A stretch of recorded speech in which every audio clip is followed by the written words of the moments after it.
Saudara, hidup ini kan cuma sekali. Berarti ada mau 2 kali dong, mau nggak amin? Lu saya ngomong salah atau betul nih? Hidup ini kan cuma sekali. Ya.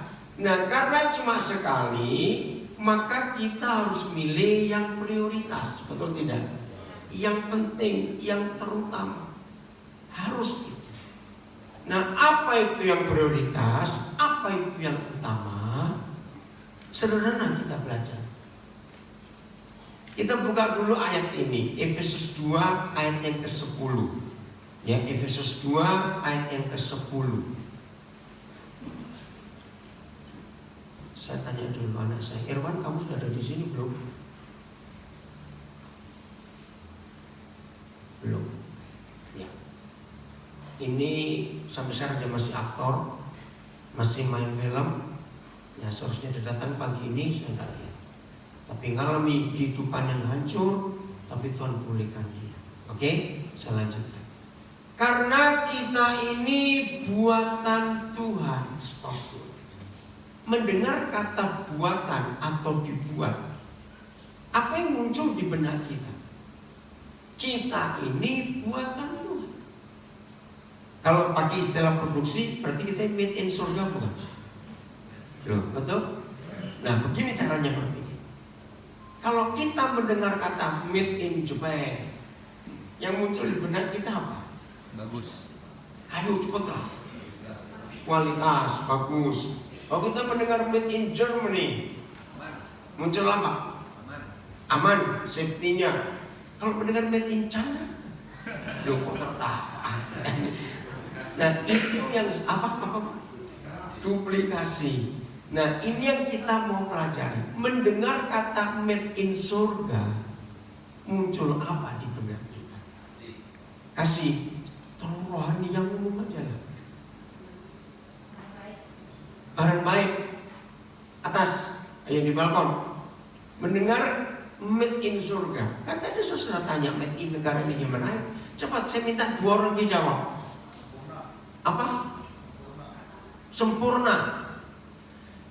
Jangan yang rohani-rohani, yang umum itu saudara maksudnya itu. Aduh, saya ini maaf ya, karena di otak kita terlalu banyak yang rohani, maka itu kita di mata mereka makhluk aneh.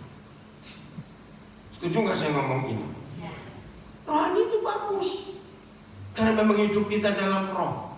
Tapi jangan lupa, setiap hari kita ketemu orang-orang yang ada di dunia ini. Betul? Usahakan hal-hal yang rohani jangan kita bawa ke mereka. Tapi saya ngerti. Betul tidak saya ngomong ini? Maka itu 2 orang lagi mendengar kata made in surga, muncul apa? Sempurna. Betul? Apalagi? Apa? Senang, tempat yang indah. Bukan made in surga. Kita ngomong barangnya ini. Apa?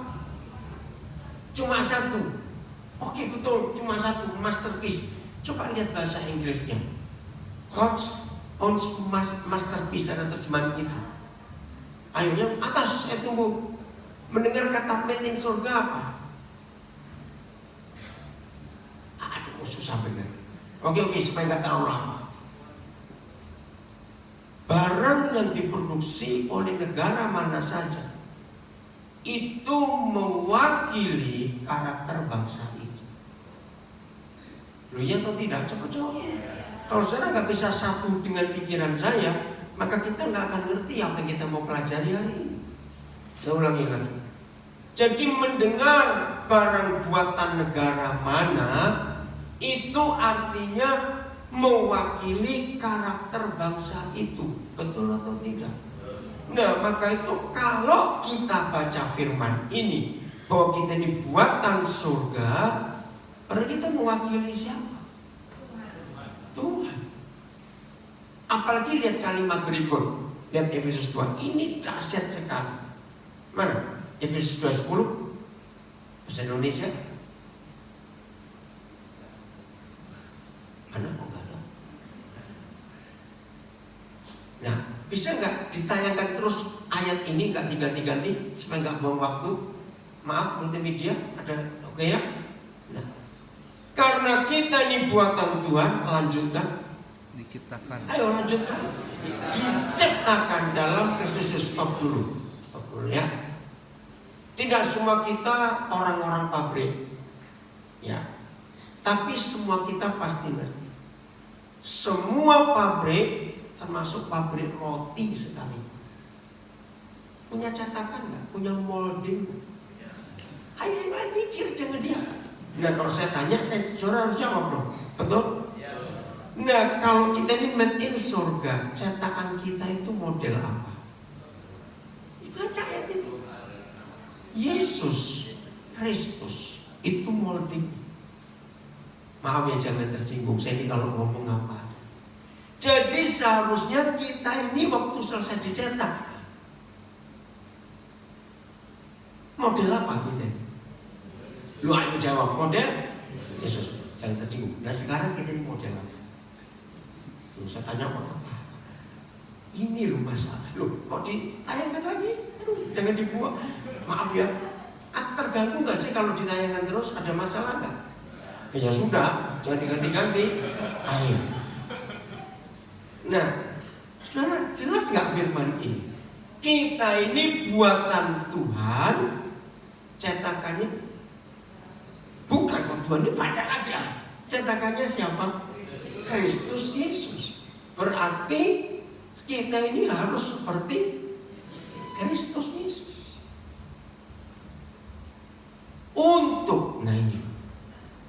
Untuk apa? Melakukan pekerjaan baik. Stop. Sayang terjemahnya ini kurang tepat, tapi maksudnya kita tahu. Kalau sekedar perbuatan baik, saya harus mengaku, saudara pun harus mengaku. Tidak ada tokoh di dunia yang pernah hidup mengajar tentang perbuatan baik sehebat Sang Buddha. Setuju tidak saya ngomong?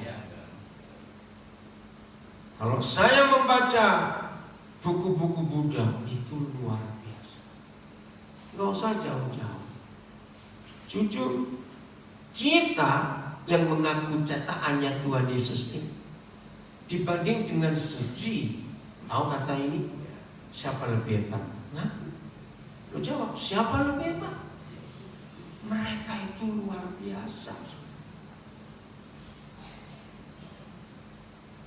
Kalah kita dengan mereka. Setuju gak saya ngomongin? Kita belum ada apa-apanya, tapi kita sombong. Ini kurang ajar nih. Betul gak? Suci itu kan. Berapa tahun yang lalu untuk saya operasi katarak. Terus dokternya ternyata pernah ke Papua, karena saya tinggal di Papua. Wih, saya pikir dia pernah datang. Ini muslim. Dia dokter tetap dari Buddha suci yang untuk operasi katarak. Dan dia bilang begini, tidak ada kepuasan di batin saya kecuali ketika saya selesai mengoperasi orang katarak yang gak bisa bayar. Dan semua yang ikut dokter-dokter itu gak terima gaji. Itu semuanya sosial. Dia dokter sekeliling ke banyak daerah. Jadi Pak, kalau saya terlalu lama di Jakarta, saya tidak diajak mereka ke daerah-daerah, ada yang kurang di hidup saya. Saya merenung kalimat itu. Dokter Islam gabung dengan Buddha suci, gratis, nggak mau dibayar. Bahkan tiket pesawat dia bayar sendiri. Walaupun dijatah, tapi saya nggak mau. Saya bilang kepada yayasan, pakai uangnya untuk yang lain. Saya masih bisa bayar sendiri. Jadi sambil ngomong, mata saya ditangani itu, hati saya itu muncul malu kita ini dengan mereka. Betul gak saya berkata? Berapa kali kita mau berbuat baik, pasti ada berapa pertanyaan. Satu, dipakai betul gak ya? Atau dibohongin gak ya? Dimanfaatin gak ya? Sering gak kita mikir seperti itu? Nah, tiap kali ada orang tanya seperti itu kepada saya, padahal kok enak sekali kan orang-orang, apa gak takut dibohongin? Jawaban saya begini, selama kita itu pernah bohongin Tuhan gak? Cepet kan? Loh kok saya tanya. Ayo, selama kita hidup kita pernah bohongin Tuhan gak cepetan? Nah sering itu loh. Ya sudah, ngapain kita pernah bohongin Tuhan? Kok takut dibohongin orang? Saya tanya lagi, saya berkata betul atau salah? Melakukan pekerjaan baik itu harus lebih baik dari ajaran Sang Buddha. Nah cuma satu yang lain. Loh betul tidak? Kalau toh kita kurang dikit dari pelajaran Sang Buddha, kita masih gagal. Kalau kita bisa menyamai saja pelajaran Sang Buddha, itu pun masih gagal. Loh betul tidak? Karena yang Bapak kita ajarkan jauh lebih hebat daripada semua yang diajarkan. Maaf, jangan berkata saya sombong atau fanatik, tapi ini fakta bukan? Siapa yang pernah memberikan hukum? Kalau ada orang bersalah kepada kamu, berapa kali kita mengampuni? 70 kali 7 kali. Bukan 70 kali 7. Kalau cuma 70 kali 7, itu 450 kali. Oke, ini banyak yang wajah bingung, berarti saudara lupa. Coba bukakan Matius 18 ayat 22. Kalau perlu ada bahasa Mandarinnya, bahasa Bataknya, bahasa Jawa, bahasa Inggris, keluarkan semuanya supaya kita belajar. Yesus berkata kepadanya, bukan, aku berkata kepadamu, bukan sampai 7 kali melainkan. Loh baca, melainkan sampai 70 kali 7 kali. Ada bahasa Inggrisnya, ada bahasa Mandarin nggak? Ayo cepat di multimedia. Saya suka sekali mempelajari bahasa-bahasa asing hanya gara-gara Alkitab. Until 70 times 7. Atau cuma yang lain, jangan King James. Ada bahasa Mandarinnya. Ayo, mulai hari ini tolong majelis isi laptop ini untuk PowerPoint ini bahasa-bahasa yang lain. Bahasa apa ini? Saya nggak tahu ini. Ada yang tahu ini bahasa apa ini? Apa? Bahasa. Ada bahasa lain cepetan. Kalian ini aneh, apa sih ngeluarin bahasa apa tadi? Ada bahasa apa lagi? Nggak ada. Ay, kasihan kamu zaman suruh begini maju. Di Jakarta lagi. Ay. Maaf. Ada yang bawa Alkitab bahasa Mandarin di smartphone saudara? Oke. Ada yang bahasa Inggris terjemahan yang lain? Ayo, ada nggak? Cepat.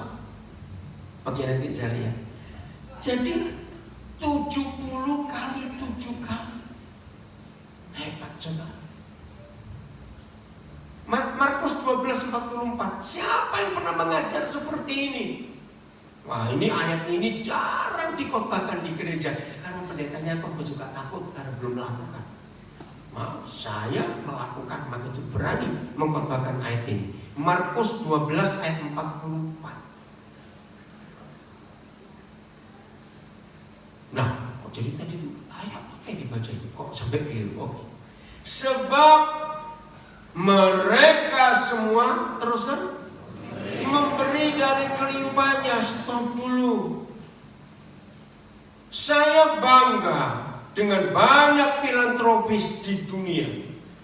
Betul? Pernah dengar nama Bill Gates? Pernah dengar nama Mark Zuckerberg? Pernah mendengar nama Warren Buffett? Dan beberapa orang-orang hebat filantropis di Indonesia ada banyak. Kalau mereka itu berbagi, itu menurut kalimat pertama, berbagi karena punya lebih. Nah, itu bukan yang Tuhan mau. Apalagi waktu saya mengikuti apa yang mereka sumbang untuk charity, untuk sosial, ternyata dimasukkan ke yayasannya mereka sendiri. Ya sama aja bohong dari aku untuk aku dong. Pernah ngerti gak itu saudara? Lihat orang-orang kaya di Indonesia juga yang suka memberi, ternyata yang mengelola dananya yayasan dibentuk sendiri. Nah, itu artinya banyak orang berbuat baik, banyak orang memberi karena ada sesuatu. Tapi yang Tuhan minta, tetapi saya nggak bilang nggak baca janda ini, ya, harusnya kita, tetapi orang ini baca sama-sama 1, 2, 3 memberi dari kekurangannya semua yang ada padanya, yaitu jujur. Dari 2 ayat yang kita baru baca, mengampuni 70 kali 7 kali dan memberi semuanya. Selain Tuhan Yesus, tidak ada yang pernah mengajarkan ini. Maaf saya berkata, betul atau tidak? Nah, maka itu kembali ke Efesus 2:10. Kalau sekedar berbuat baik, maaf, Tuhan nggak ngitung. Terus, perbuatan baik, pekerjaan baik yang apa? Ayo baca, yang apa? Dipersiapkan Tuhan sebelumnya. Sebelum apa? 2 hal. 1 sebelum dunia diciptakan, 2 sebelum kita lahir. Berarti kalau Bapa di surga menyiapkan sesuatu yang dengan jarak waktu begitu jauh, itu penting atau tidak? Jadi ini kita harus kerjakan. Lalu titik. Ada 2 kata sebelum koma. Apa itu? Iya mau. Nah, bacanya jangan begitu. Ini perlu penekanan intonasi. Iya mau. Loh, ya atau tidak? Cepat jawab. Berarti serius kan? Tidak ada yang lain yang Papa kita mau kita kerjakan kecuali sadar bahwa kita ini made in surga, moldingnya Tuhan Yesus, dan ada tujuan untuk kita dijadikan atau diciptakan. Ia mau, wih serius kan? Supaya kita ngapain? Di dalamnya nyanyi itu apa? Loh ayo dong. Nyanyi itu apa? Pekerjaan baik yang sudah disiapkan untuk kita sejak kapan? Sebelum dunia jadi, sebelum kita lahir. Dari mana saya tahu ini? Efesus 1 ayat 4. Ayo cepat. Efesus 1 ayat 4. Kenapa saya bisa tahu? Karena ayat ini. Sebab di dalam Yesus Kristus, dianya itu Tuhan Yesus, Bapa di surga telah atau akan. Jangan main telah atau akan. Coba telah ngapain? Memilih kita sejak kapan? Loh, ini mengejutkan saya waktu saya pertama belajar. Kalau dunia belum jadi, saya sudah dipilih. Lalu ada benda apa? Ada di mana loh? Boleh nggak bertanya seperti itu? Maka itu ingat doa saya tadi. Bapa, tolong kami untuk bisa mengerti satu saja permintaan atas kami. Betul? Masih ingat doa tadi itu? Tuhan gak minta macam-macam dari kita, apalagi duit kita, dia gak butuh. Betul gak? Maka itu begitu banyak ngawurnya dan gobloknya para pendeta yang selalu bilang, ayo kita beri untuk Tuhan, jangan takut. Salah. Tuhan gak butuh duit kita. Setuju tidak saya ngomong ini? Maka itu para pendeta stop khotbah duit terus. Tuhan gak butuh duit. Jangan pernah berkata, saudara kita beri persembahan untuk Tuhan. Ngawur itu. Persembahan apa? Ingat Mazmur pernah menulis, apa bisa ku persembahkan kepadamu? Semua ini milikmu dan kau menciptakan. Betul? Maka itu jangan ngomong persembahan itu tentang Tuhan, gak ada hubungan. Pekerjaannya yang beruang, bukan Tuhan. Ini saya kaget. Dipilih sejak dunia belum jadi, telah lagi, bukan. Jadi kita harus ingat ini, supaya kita kudus dan tak bercacat di hadapan dalam melakukan apa yang dia tetapkan. Oke, boleh perhatikan ayatnya di multimedianya begini. Pernah gak saudara sadar semua benda semua benda, baju, sepatu semua, pulpen semua yang dibuat oleh orang itu ternyata tidak pernah bisa berguna untuk barang itu sendiri. Renungkan kalimat ini, iya atau tidak? Tidak ada apapun yang dibuat oleh manusia, benda itu berguna untuk benda itu sendiri. Coba jawab supaya saya hati ya saudara, iya atau tidak? Berarti untuk yang lain. Apa jadinya sebuah benda yang sudah dibuat sesimpel apa, sampai semewah apa? Kalau barang itu tidak mau digunakan seperti tujuan pembuatnya, maka kesimpulannya benda itu jadi apa? Jadi apa? Sampah. Gak ada gunanya. Nah ini yang Bapak maksud. Jarang sekali ada gereja yang punya hati seperti GS yang banyak tulis di Jakarta ini, yang ada minggu misi. Jarang. Maka itu saudara harus sadar bahwa tidak ada permintaan lain dari Bapa di surga kepada kita, gerejanya, anak-anaknya, murid-muridnya, selain memiliki hatinya. Gak ada yang lain. Terima kasih pujian pemusik milih lagu terakhir. Lagu itu diubah oleh salah seorang anak saya. Jadikan aku hatiku rumah. Gimana? Jadi rumah bagi mereka yang lelah. Itu yang ubah anak saya dari Cianjur. Namanya Jordan Kurniawan. Setelah 3 kali, pas kebetulan waktu itu istri saya ikut, kami pelayanan dengan tim mereka, UX Band. Dan itu pertama kali Jordan itu kenal saya pun kenal dia. Pertama kali dia heran lihat cara saya hidup. Tidur bareng rame-rame, pergi ke sana ke sini rame-rame. Terus tiba-tiba dia keluar kalimat nada sudah nulis. Begitu selesai, lalu dia minta, Papa Mama boleh duduk nggak? Ngapain saya tanya? Saya baru dapat lagu tentang hidup Papa Mama. Terus nyanyi lagu ini. Wih, saya nangis. Jadikan hidup ini rumah untuk banyak orang yang lelah. Dia juga yang ubah lagu hanya Yesus itu, hanya nama Yesus. Ya itu. Terus lagu lagi yang saya suka, kasih terbesar. Saya lupa. Itu lagu-lagunya Jordan Kurniawan jadi berkat di banyak tempat atau orang.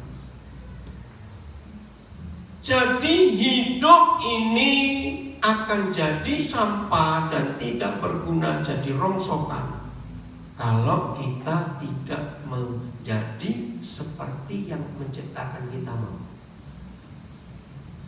Contoh paling kecil, saya tidak tahu di antara saudara, tapi buat saya kalau ditanya apa sih benda yang paling simpel tapi bernilai, saya jawab tusuk gigi. Betul nggak? Nggak ada harganya. Lucu atau aneh kalau ada orang kasih hadiah tusuk gigi? Aneh bukan? Nggak cuma lucu. Bayangkan kalau tusuk gigi nggak mau dipakai seperti tujuan pembuatnya, jadi apa dia? Nggak ada gunanya. Maka itu satu-satunya kegagalan dalam hidup yang paling gagal, satu-satunya kemalangan dalam hidup yang paling malang adalah ketika kita manusia, itu cucu saya kembar 3 ada di sini, yaitu kita yang sadar made in surga, tetapi kita tidak berfungsi seperti yang menciptakan kita mau kita jadi apa. Setuju saya berkata, itu orang yang paling celaka sedunia, dan itu orang yang paling malang sedunia. Orang yang tidak mau kembali kepada tujuan utama penciptanya, berarti orang itu adalah orang yang paling egois sedunia. Semua benda yang diciptakan tapi nggak mau difungsikan seperti tujuan penciptanya, berarti benda itu hidup untuk dirinya sendiri. Pasti akan terbuang. Apa kalau begitu yang pencipta kita mau? Berarti kita harus mengerti kehendaknya. Betul tidak? Loh ya atau tidak? Kalau kita tidak bisa mau mengerti kehendak pencipta kita, ya harus. Bulan Februari tahun 76, lama sekali. Waktu itu saya dengan kami berlima pelayanan ke Kalimantan Timur. Dari 5 orang yang 2 sudah meninggal. 6 bulan kami keliling untuk melayani 5 suku Dayak di 41 desa. Tidak ada sepeda, tidak ada listrik. Kampung betul, saudara. Jadi kami jalan kaki atau naik kelotok, perahu kecil itu. Nah sampai satu hari panas betul, kami harus jalan kaki, pindah-pindah kampung. Sampai ke satu kampung namanya Mencimai. Saya pikir nama Jepang ini. Betul-betul desa, cuma ada berapa rumah di sini. Begitu kami masuk rumah gembala, wih, kami melihat lemari es. Nah, wajah kami berlima bersinar-sinar. Sudah berapa bulan ini nggak menemukan es. Rupanya si gembala tersipu-sipu. Nah, tahu nggak tersipu-sipu? Jadi kami nggak ngomong, dia pun nggak ngomong. Aduh maaf, karena dia tahu kami kausan. Di ruang tamu, terus dibuka, isinya pakaian semua. Kami jadi sadar, iya kan ada listrik. Nggak, bocor baru sadar juga. Dia malu, kami pun malu. Terus dia cerita, inilah salah orang memberi. Jadi kami ke kampung itu dari Samarinda naik taksi air namanya. Zaman itu belum secepat sekarang. 23 jam dari Samarinda kami baru sampai desa kecil namanya Melak. Sekarang masuk Kabupaten Kutai Barat. Dari Melak kami jalan kaki lagi ke kampung-kampung lain. Wah, seru sekali. 23 jam bayangkan. Nah, mana jauh? Coba lihat petasnya, makam itu belok-belok. Sekarang sudah ada mobil, ada pesawat. Nah, saudara pendeta cerita, ini ada pengusaha di Samarinda baik hati, beri kami kulkas, tapi mereka lupa kalau sini nggak ada listrik. Nah, bayangkan kalau saya harus kirim balik, ribetnya kayak apa? Dari kampung kami mesti pikul 4 orang. Jalan kaki sekian kilometer baru ketemu sungai pelabuhan, baru naik ke atasnya air lagi. Nah, kalau turun namanya milir cepat, cuma 13 jam. Kalau mudik lambat karena kelawan arus. Bisa bayangkan ya? Nah, itulah salah satu contoh. Kalau barang yang dibuat oleh pembuatnya enggak sesuai dengan tujuannya, jadi lucu. Kira-kira banyak hidup yang lucu nggak di antara kita? Maaf. Ngerti ya maksudnya ini? Nah, kalau begitu apa sih kehendak Bapa kita? Nggak banyak. Di Alkitab hanya ada 1 ayat yang memberitahu kita apa kehendak Bapa. Mau tahu atau tidak? Kalau saudara nggak mau tahu, saya nggak mau kasih sayang. Tapi risikonya tahu. Kalau sudah tahu tidak melakukan katanya itu, kalau sudah tahu hukumnya tapi tidak melakukan, berarti kita dihukum. Baik, mau dihukum atau tidak? Loh, serius saya tanya dulu. Itu loh, pintunya di sana keluar dulu, baru masuk lagi. Bisa tunjukkan ayat. Maka itu ketika banyak hamba Tuhan, banyak jemaat yang merasa hebat rohani, dikit-dikit puasa. Ngapain sih kamu sedang puasa? Oh, aku sedang cari kehendak Tuhan. Ngawur saya bilang. Kehendak Tuhan gak perlu dicari dengan puasa, goblok. Jengkel betul melihat itu. Karena sudah tertulis. Yang sudah tertulis nggak usah dicari lagi. Betul atau tidak? Coba jawab. Itu yang buang-buang waktu. Karena kita terlalu rohani dalam hidup. Mari kita baca 1 Timotius 2 ayat 4. Inilah satu-satunya ayat. Catat, satu-satunya. Mungkin saya bisa salah, ada nggak teliti. Tapi sehingga seandainya ada di antara saudara yang pernah tahu di Alkitab ada ayat lain yang memberitahu ini kehendaknya, saya mau belajar. Tapi selama ini saja yang saya tahu. Baca sama-sama 1, 2, 3. Yang menghendaki supaya berapa orang? Semua orang diapakan? Diselamatkan, bukan dikristenkan. Kegagalan gereja yang terbesar bukan gereja nggak punya gedung, bukan sinode nggak punya sekolah teologi, bukan nggak punya sound system yang bagus. Tidak. Catat mulai hari ini, kegagalan gereja yang terbesar adalah mengkristenkan orang. Itu rusak. Orang sudah punya agama, kita ajak pindah ke agama kita. Ini kan ngawur. Betul? Jadi Tuhan tidak mau kita mengkristenkan, tapi menyelamatkan. Ini yang Tuhan mau dalam hidup kita.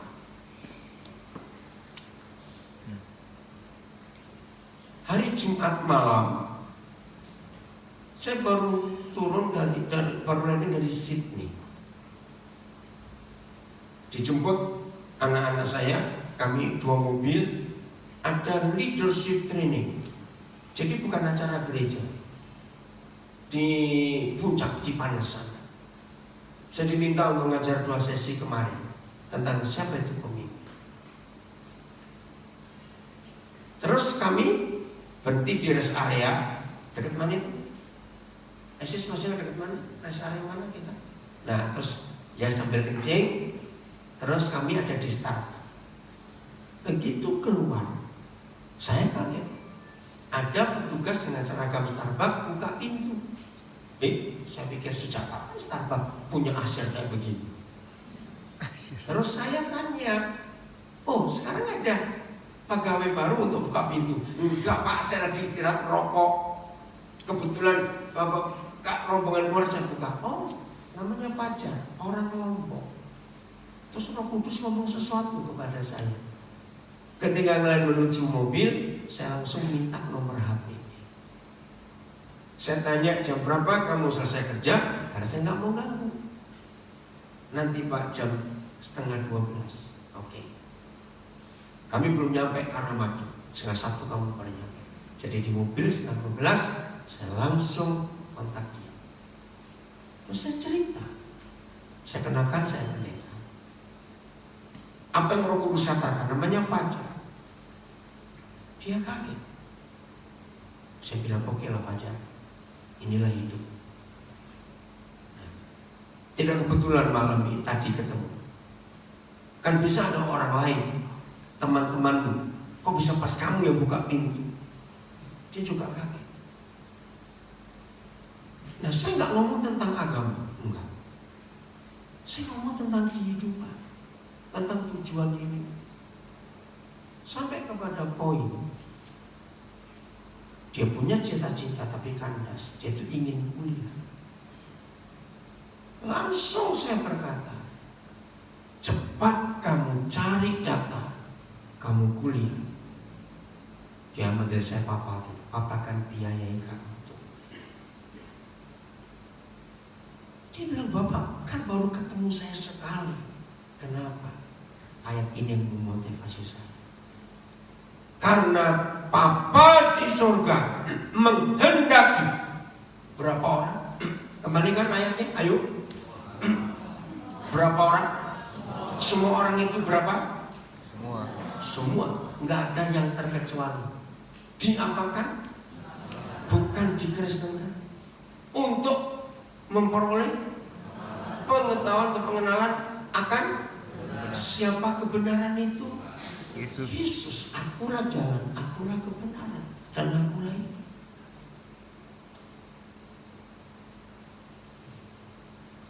Dia kaget.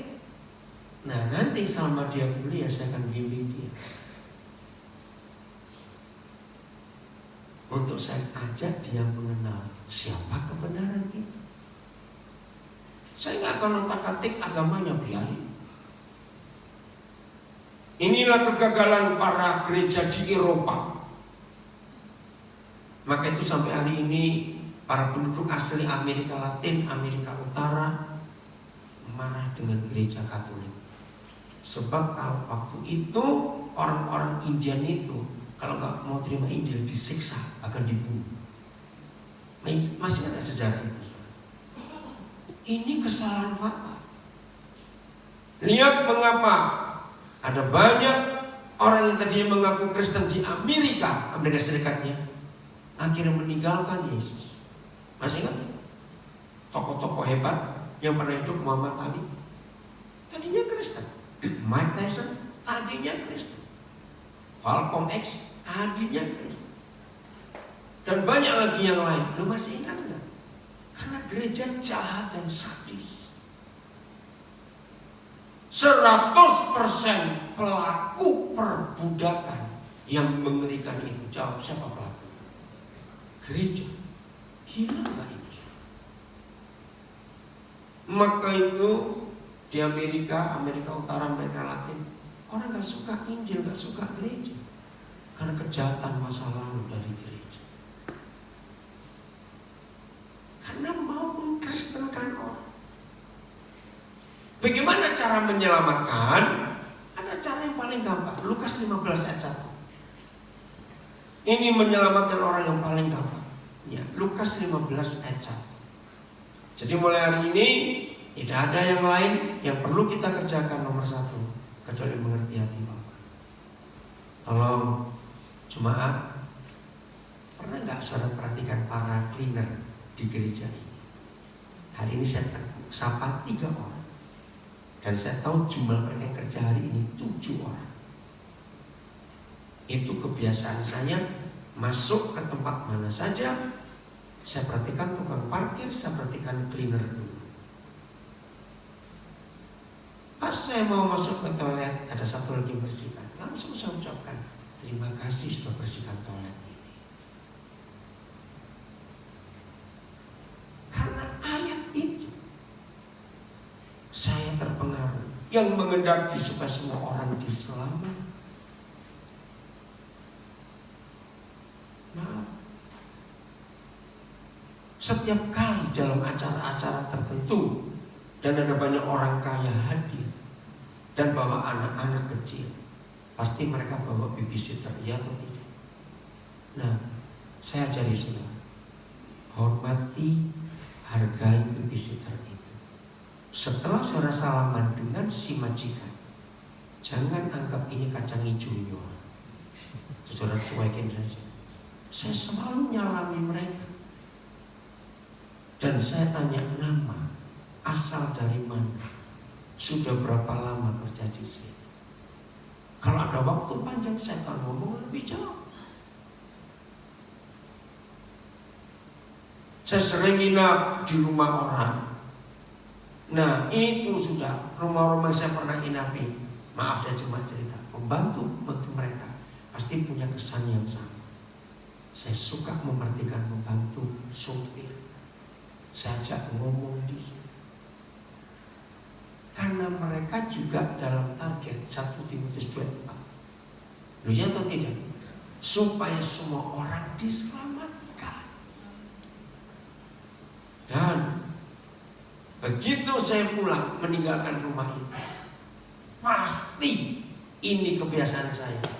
Saya harus cari mereka dulu, entah di dapur, entah di mana. Saya akan salami mereka satu persatu. Saya bilang terima kasih sudah melayani selama saya nginap di sini. Dan kalau saya ada waktu lama di situ, saya ajak mereka duduk, saya tanya keluarganya, latar belakangnya, dan selalu saya akhiri, mau nggak saya doakan? Di situ saya kesempatan berbagi soal kasih. Gara-gara ayat itu tadi, supaya semua orang diselamatkan. Gara-gara ayat itu juga, sampai hari ini saya tidak pernah mau beli mobil. Saya selalu ingin naik angkot. Tadi pagi aja, karena anak-anak saya pada kelelahan, saya sudah siap untuk pergi sendiri, naik angkot atau taksi atau bajai, sedapat apa. Ya. Gojek saya nggak bisa, karena saya bawa titipan banyak dari Australia ini. Pas mau berangkat, salah satu anak saya ngebantu. Ya udah, saya suka. Kenapa saya suka naik kendaraan umum? Karena saya ingin berbagi dengan mereka, supaya semua orang diselamatkan. Itu nggak main-main nanti Pak. Ini caranya. Pelajari cara hidup Tuhan Yesus. Para pemungut cukai dan orang-orang berdosa. Saya nggak tahu kemarin di mobil Robi Esis anak saya dengar. Saya dapat telepon dari tukang ikan. Namanya Sarman. Nah ternyata saya telepon berkali-kali nggak aktif, HP-nya hilang. Terus saya tanya, nah terus kamu dapat nomor telepon Papa dari mana? Dia orang Bugis. Dia penjual ikan di pasar.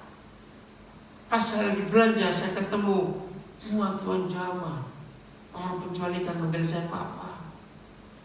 Kalau ada masalah keluarga, masalah apa saja yang ditelepon saya. Kalau anaknya sakit, dia nggak ke dokter dulu. Biar kakek yang doakan kamu ya. Dan panggil kakek. Saya doa untuk cucu itu. Waduh, saya senang sekali kemarin karena dia bisa kontak saya. Saya tanya dapat dari mana telepon Papa? Aduh, saya cari Pak. Tukang ikan ngalami sesuatu dalam hidupnya. Para pemungut cukai dan orang-orang berdosa. Lihat, di zaman Tuhan Yesus hidup, kelompok orang-orang ini bisa masuk ke bait suci tidak? Dari jauh saya diusir. Di halaman bait suci ada pintu gerbang. Nah di pintu gerbang itu istilahnya ada polisi Taurat. Artinya suruh nyegatin. Ada 3 kelompok orang nggak boleh masuk. 1 orang kusta, lepra, 2 pemungut cukai, 3 orang berdosa, termasuk golongan pelacur dan semua nggak boleh masuk. Tapi mereka ngapain? Para pemungut cukai dan ayo terus orang-orang berdosa. Ada 1 kata ini penting. Nah stop dulu. Apa kata lain biasanya? Sering. Apalagi suka. Apalagi ayo yang sana, yang atas, yang di sayap, di bib, apa? Kebiasaan. Apalagi selalu nggak takut. Selalu nggak takut apa? Baca. Biasanya ngapain? Cepat baca. Datang kepada Yesus untuk mendengarkan dia. Coba. Ayat ini yang selalu menghakimi hidup saya. Dengar kalimat ini. Lukas 15 ayat 1 ini yang selalu menghakimi saya. Dalam hal apa? Dalam 1 minggu, kalau tidak ada orang berdosa dan orang yang aneh-aneh, cari Yesus lewat saya, berarti minggu ini saya jadi ahli Taurat. Gitu aja. Saya langsung hakimi hidup saya. Harus. Waktu balik kemarin sore dari Puncak menuju Jakarta, kembali kami ke rest area yang masuk pertama dari luar Bogor karena macet. Nah, saya perhatikan 2 tukang parkir. Saya tanya, mau ngopi nggak? Baru selesai. Terus mau apa? Ya pasti nggak jawab. Oke, saya pilihkan. Mau kue-kue atau nasi? Aduh Pak, baru makan kue aja. Yuk. Saya belikan untuk mereka. Sambil saya beri, saya ngomong sesuatu tentang hidup ini. Pas anak saya mau bayar keluar, nggak usah, terima kasih. Padahal ya harusnya dia terima. Gunakan waktu yang ada untuk berbagi tentang kasih dan pengampunan itu. Amin. Nah, ini yang dilakukan oleh Tuhan Yesus. Maka itu buat saya, maaf saya berkata, gereja yang benar, hamba Tuhan yang benar, selalu tolok ukurnya, barometernya, ukuran standarnya adalah Lukas 15 ayat 1. Kapan terakhir kali ada orang-orang berdosa menemui saudara? Jangan jawab, oh sebelum Monas jadi, ngawur aja. Lama sekali itu kalau belum Monas jadi. Ini pertanyaan penting, kapan? Maka kalau saudara tanya, saya kapan? Kemarin. Luar biasa. Saya nggak tahu hari ini Tuhan akan ketemukan saya dengan siapa lagi. Maka itu orang-orang berdosa dan orang-orang jahat tidak boleh takut ketemu kita. Katakan amin. Karena ingin dengar Yesus ngomong apa. Terus apa ngomong saja? Enggak, lihat ayat 2. Harus ada ini, lihat ayat 2. Maka ngapain? Bersungut-sungutlah siapa? Orang-orang Farisi dan ahli Taurat. Katanya. Pasti ada ini kan ngomong dalam hati. Betul gitu. Iya, menerima orang-orang berdosa, makan bersama-sama dengan mereka, mencibir, merendahkan Yesus. Betul tidak? Berarti tidak ada cara lain untuk menyelamatkan orang selain dengan makan bersama. Yang amin, pelit kamu gitu aja sih. Amin kan, susah bener. Lu nyata tidak? Sayang istri saya nggak ikut. Satu-satunya doa yang saya tidak pernah tidak untuk mengucapkan. Awal-awal kami menikah, istri saya lihat saya. Doa yang setiap hari, termasuk tadi pagi. Ini saya lakukan sejak tahun 72, 46 tahun yang lalu. Papa, siapa yang harus saya beri makan hari ini? Tidak ada permintaan saya lain yang rutin kecuali kalimat ini. Papa, siapa yang saya beri makan hari ini? Maka itu saya marah kalau ada pendeta dan orang Kristen doa makan itu ada kalimat ini. Tuhan, berkati anak yatim, janda, fakir, miskin. Saya marah. Itu doa paling kurang ajar. Ada 2 kurang ajar. 1, saudara kira di surga ada delivery. Loh, kan begitu bukan? Tuhan berkati. Loh, iya atau tidak?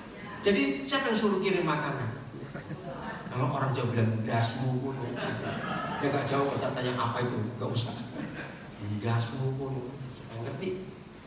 Itu doa paling kurang ajar. Yang kedua kurang ajar. Kan kita sedang makan. Lihat atau tidak? Kenapa nyuruh orang lain, apalagi nyuruh Tuhan supaya berkati mereka? Betul? Harusnya begini doanya. Terima kasih Bapa untuk makanan ini. Pertemukan kami dengan orang lapar. Kami akan beri, akan kenyangkan. Nah, yang paling kurang ajar lagi nomor 3. Kenapa kalau ingat janda, anak yatim, orang miskin kok pas makan saja? Betul? Banyak kali kita kurang ajar, kita nggak tahu. Betul tidak saya ngomong ini? Jahat tidak itu? Nah itu loh masalahnya. Langsung bagi. Saya punya kebiasaan, baik makan sendiri maupun diajak orang makan. Baik di kaki 5 maupun di restoran. Kalau di kaki 5 anak saya, Ronald, kamu sudah datang belum? Ronald? Gak ada. Nah ini anak saya jadi saksi. Dia punya kantor di Kuningan. Ya. Satu kali ada beberapa orang mau ketemu. Nah terus, wih Pak, di situ ada sate dan gulai enak. Oke mau, tapi kata 5, nggak apa-apa. Saya bilang. Datanglah kami berempat dengan 2 pengusaha. Nah saudara, pertama kali 2 pengusaha itu lihat cara saya. Semua pengamen yang datang saya ajak makan semua. Sampai yang jual heran.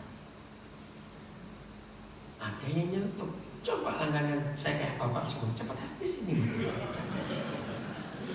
Dan saya nggak cuma beri mereka makan. Saya tanya, di rumah ada berapa orang? Mau bungkus? Maaf saya cerita, karena ayat ini.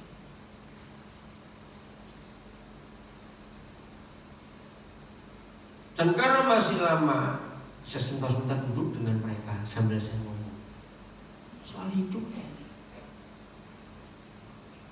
Di beberapa bandara di Indonesia, Surabaya, Makassar, Biak, ya itu yang sering saya lewat. Kalau Jakarta kan banyak terminalnya, jadi nggak bisa tetap. Itu penjual-penjual makanan itu kalau lihat saya lewat, pasti tanya gini, Pak, delay nggak Pak pesawatnya? Ayo kira-kira kenapa? Lucu bener saudara. Satu kali saya pergi dengan orang, loh kok tanya delay kenapa? Kok dia kenal? Ya tahu pokoknya, karena ini kebiasaan saya. Wajah orang lapar kelihatan nggak? Kelihatan. Kelihatan. Yang pura-pura lapar juga kelihatan. Nah, saya akan ajak makan, entah bagian tukang sapunya, cleanernya, satpamnya, siapa saja. Ayo duduk dulu, ada waktu nggak? Ayo makan. Ayo kamu mau beli apa? Sambil saya cerita. Sudah? Ini masih delay, panggil temanmu yang lain. Sini, mau 2 orang, 3 orang, cepat. Saya ada waktu. Maka itu penjual-penjual itu senang kalau lihat saya delay. Dan saya keliling. Wah, itu luar biasa. Saudara, itu yang saya buat. Karena ayat ini makan bersama.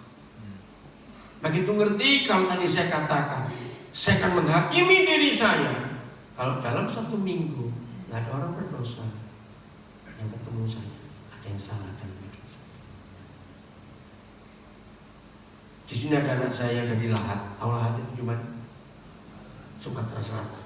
Mereka punya hotel, saya nginep di hotelnya. Yang terakhir bulan Oktober yang lalu. Oktober atau Oktober ya? Nah, ternyata ada pegawai baru di hotel ini. Namanya Muhammad Agung Reza. Tahu Roh Kudus ngomong sesuatu. Wah, dia kaget. Nah, waktu liburan akhir tahun kemarin, saya bayari dia untuk ke Jakarta. Tapi saya nggak ke Jakarta, saya harus ke Kediri. Saya minta dia turun Surabaya. Dan dia itu nggak pernah naik pesawat. Jadi saya tuntun. Sampai di bandara Palembang dia bingung, Pak ini bagaimana? Sudah sini, kasih teleponmu. Saya yang telepon. Ada satpam nggak ada? Saya bilang, Pak tolong anak saya itu nggak pernah naik pesawat, dia bingung. Terus diantar Sriwijaya di counter. Terus saya suruh ngapain Pak? Ada petugas pengangkut nggak? Oke, Papa ngomong. Saya cerita. Sampai petugas Sriwijaya heran. Terus naik pesawat saya. Nah, karena berangkat pesawat itu besok pagi, saya sudah minta dia untuk nginep di rumah salah satu anak saya. Dia nggak mau. Cita-cita saya dari dulu pengen lihat Monas, Pak. Terus dia tiba jam 4 sore dari Palembang. Dia nggak tidur, saudara, dia keliling Monas sepanjang malam. Sampai saya bilang, ngapain kamu? Aduh, seneng Papa. Enggak pernah. Terus saya cari dia, karena pesawatnya jam 6 pagi. Kamu ke stasiun Gambir. Ada orang nggak di situ? Ada. Oke, Papa ngomong. Gambir di mana? Tunjukkan. Naik bis ya. Paling cepat, paling lambat jam 3 kamu sampai. Sampai jam 3, nggak mungkin saya tidur. Betul-betul nggak tidur. Langsung berangkat ke Surabaya. Saya sebut anak saya, namanya Muhammad Taufik. Ini sopir, Muslim juga. Taufik, tolong, ada saudaramu datang. Gini-gini, yuk. Saya ajak dia retreat akhir tahun. Ikut kebaktian. Pas tutup tahun 31 malam, ikut ibadah tutup tahun. Wah, dia senangnya. Ibunya kontak saya, Pak, terima kasih. Bapaknya dan saya nggak pernah bahagiakan anak ini, tapi kok Bapak bisa bahagia. Nanti saya ceritakan kebenaran itu. Tidur dengan saya, dengan anak-anak yang lain.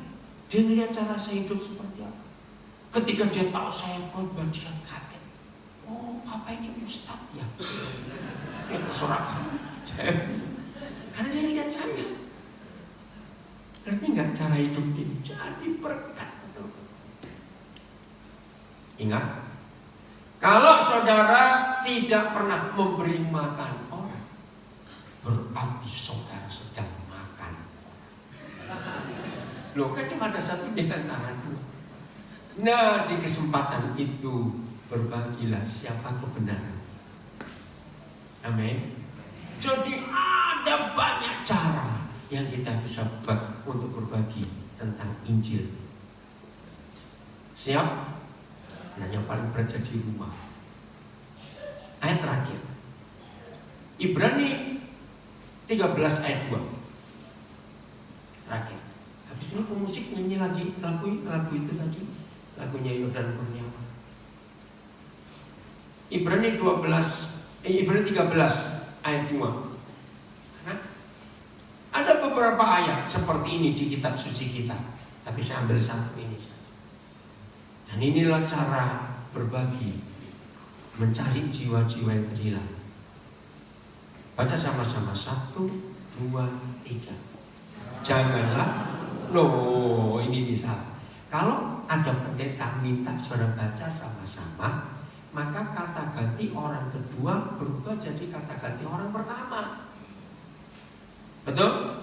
Jadi gimana bacanya? Jangan saya lupa memberi tumpangan kepada orang. Oke, kalimat berikutnya nggak usah dibaca, itu cari yang enak saja.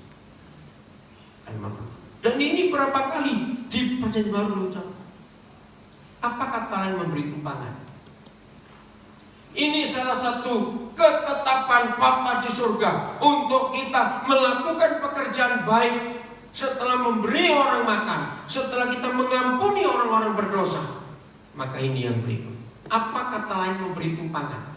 Cepat. Apa?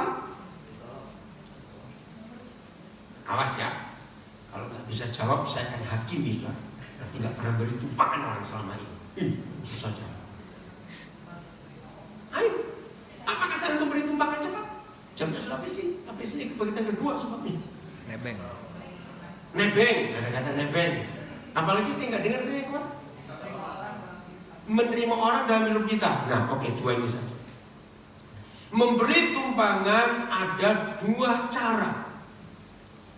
Satu di rumah fisik kita. Entah rumah kontrak, entah rumah sewa, entah rumah pinjam. Nah, itu sesuai kapasitas. Kalau rumah kita tipe 3x7, jangan nampung 30 orang. Tidurnya berdiri. Yang kedua itu rumah hati. Nah, rumah hati ini unlimited. Betul tidak? Bisa nggak di rumah hati kita menampung 2 juta orang? Bisa. Nah, inilah cara berbagi hidup tentang Injil itu. 1 mengampuni, 2 menerima semua orang, mau mengajak makan. Beri tumpangan di hidup ini luar biasa. Maka kata terakhir saya, musuh semua kebenaran ini bukan setan. Setuju? Tapi siapa? Orang Kristen pelit itu musuh. Mudah-mudahan yang pelit gak tuli hari ini di sini. Mau berbagi? Ayo, harus berbagi dalam hidup. Howard aja bisa berbagi namanya seperti itu. Howard, serius, papa mau cetakkan bukumu. Kalau 3.000 itu berapa biaya? Ya, lumayan sih Pak. Ya kita. Ya. Sayang, begitu banyak jadi berkat. Mau berbagi mulai hari ini? Betul? Nah, tolong ya, yang tidak ada apa-apa hari ini, awas nggak ikut yang kedua. Pura-pura tuli. Awas nggak ikut yang itu, harus ikut ya, yang nggak ada kerjaan apa-apa. Tuhan memberkati kita semuanya. Sampai ketemu lagi dan jadilah pelaku firman Tuhan. Amin.